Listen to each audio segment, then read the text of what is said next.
नमस्कार दोस्तों, एक बार फिर से स्वागत है आपका मेरे इस यूट्यूब चैनल हम लोग में। आपसे विनती है कि अगर आपने मेरा चैनल सब्सक्राइब नहीं किया तो इसे अवश्य सब्सक्राइब कर दें और साथ में लगे बेल आइकन को भी क्लिक कर दें ताकि आपको मेरे वीडियोस की नोटिफिकेशन मिलते रहे। आज मैं बात करूंगा दिल्ली सरकार के गठन से पूर्व जो वहाँ के जनरल एडमिनिस्ट्रेशन जो एक्शन शुरू किया है उसके बारे में। जनरल एडमिनिस्ट्रेशन को ये निर्देश दिए गए हैं कि वो अपने हर विभाग के सारे सचिवों को बताया है कि वो अपने विभाग के 100 दिन का प्लान तैयार करे और जिसको कि बाद में मंत्रिमंडल के या कैबिनेट के सामने रखा जा सके। इसमें जो एक्शनेबल प्लान होना चाहिए, इसमें 15 दिन में क्या अचीव किया जाएगा और उसके बाद मंथली बेसिस पे यानी 30 दिन, 60 दिन और 90 दिन में क्या अचीव किया जाएगा, डिटेल प्लान बनाने को कहा गया है। इसके अलावा जैसा कि भारत के विकसित दिल्ली के संकल्प पत्र में बीजेपी ने जो कहा था कि वो आयुष्मान भारत योजना को इमीडिएटली सरकार बनने के बाद लागू करेंगे, तो निर्देश दिए गए हैं स्वास्थ्य विभाग के सेक्रेटरी को कि वो इसका वर्कआउट करे ताकि बीजेपी के संकल्प पत्र के अनुसार 5 लाख का आयुष्मान बीमा दिया जा सके, जिसमें 5 लाख तक का फ्री इलाज होगा और 5 लाख का जो एडिशनल उन्होंने बीमा की बात संकल्प पत्र में की है तो वो दी जा सके। इसके अलावा भी बहुत कुछ निर्देश दिए गए हैं जिनमें अधिकारियों के जिसमें अ, एक तो स्वास्थ्य बीमा का है। उसके अलावा मुख्य सचिव ने भी सभी संबंधित अधिकारियों को राष्ट्रीय राजधानी के आवासीय योजना क्षेत्रों और अन्य स्थानों पर जहाँ पे सीवर ओवरफ्लो की समस्या है, उनको नियंत्रित करने के लिए आवश्यक कदम उठाया जाए। और इसका जो सीधा इफेक्ट था कि आपको याद होगा कि दिल्ली में कोचिंग क्लास में कई बच्चों की मृत्यु हो गई थी क्योंकि उसके बेसमेंट में पानी भर गया था क्योंकि सीवर्स क्लियर नहीं थे। तो इसका एक किया गया है। उसके अलावा सड़कों के रिपेयर करने के लिए संबंधित विभाग को सूचना दी गई है और पानी के वितरण के बारे में भी काफी कुछ कहा गया है। इसके अलावा नई दिल्ली नगर परिषद में एक केंद्रीय एकीकृत कक्ष स्थापित करने का भी प्रस्ताव रखा गया है, जिसमें संबंधित विभागों के साथ रियल टाइम डाटा साझा किया जा सके और नागरिक मुद्दों को त्वरित समाधान के लिए कार्यवाही की जा सके। इसके अलावा सभी विभागों के विभिन्न अधिनियमों और हाँ, इसमें ये बहुत इंपॉर्टेंट बात है, अधिनियमों और नियमों के तहत की गई गैर सरकारी नियोक्तियों की सूची तैयार कर सेवाएं विभाग को गुरुवार तक रिपोर्ट प्रस्तुत करने के लिए कहा गया। आम आदमी पार्टी ने जब उनकी सरकार बनी थी तो उन्होंने बहुत सारे ऐसे डायरेक्ट नियुक्तियां कर दी थी जिसमें काफी हाई सैलरीज पे आम आदमी पार्टी के सदस्यों और उनके सदस्यों के रिश्तेदारों को रखा गया था। करीब 400-500 ऐसी नियुक्तियां की गई थी। इसमें काफी कुछ तो उपराज्यपाल हटा चुके हैं, लेकिन अभी भी उसकी डिटेल मांगी गई है और उन पर कार्रवाई की जाएगी।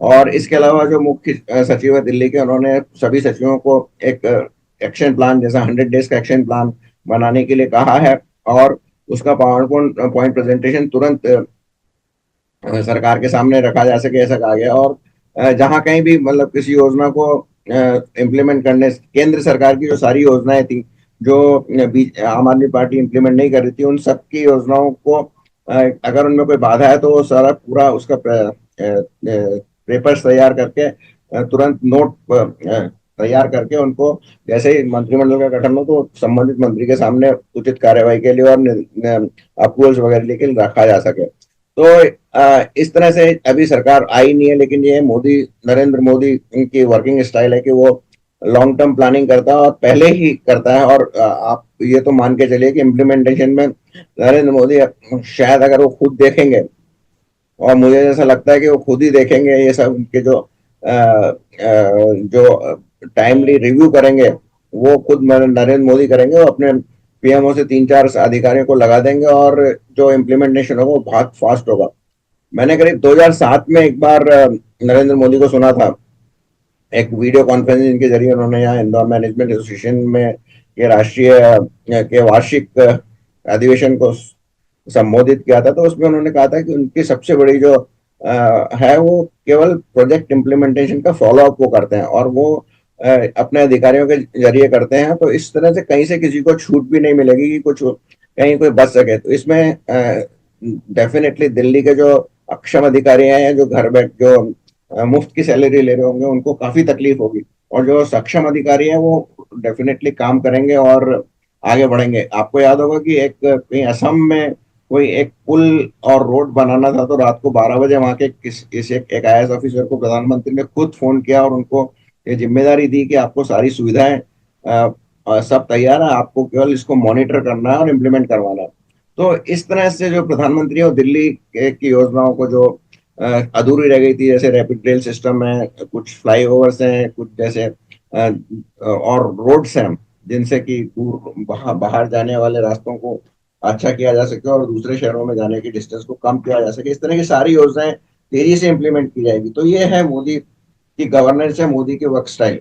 और डेफिनेटली इसका दिल्ली वासियों को बहुत जल्दी ही देखने को असर मिलेगा। और वाटर लॉगिंग वाली एक प्रॉब्लम है, पानी की समस्याएं हैं, ये सारी प्रॉब्लम दिल्ली तुरंत और बहुत ही वार फुटिंग पे की जाएगी, ऐसा मेरा मानना है।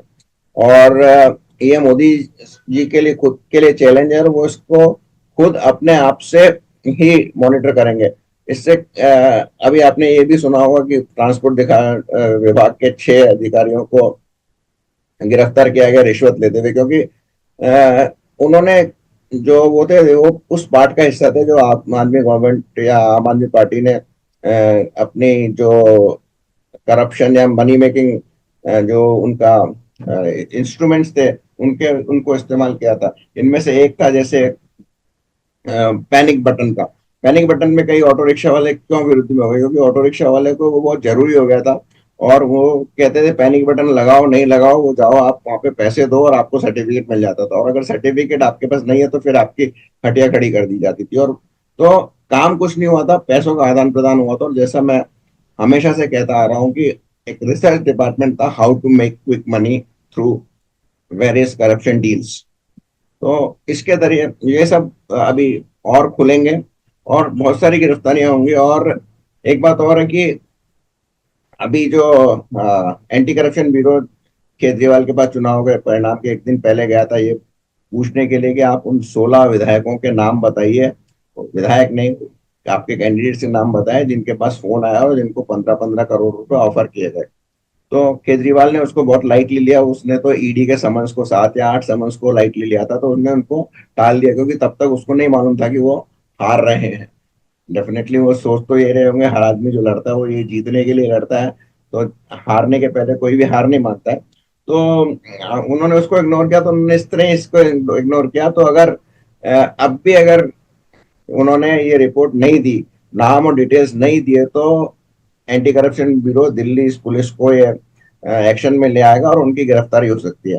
तो अरविंद केजरीवाल के अब जो फ्रीडम के दिन बहुत ज्यादा बचे नहीं है, किसी न किसी केस में वो धर लिए जाएंगे, और अगर एक केस से छूटेंगे तो दूसरे केस में धर लिए जाएंगे।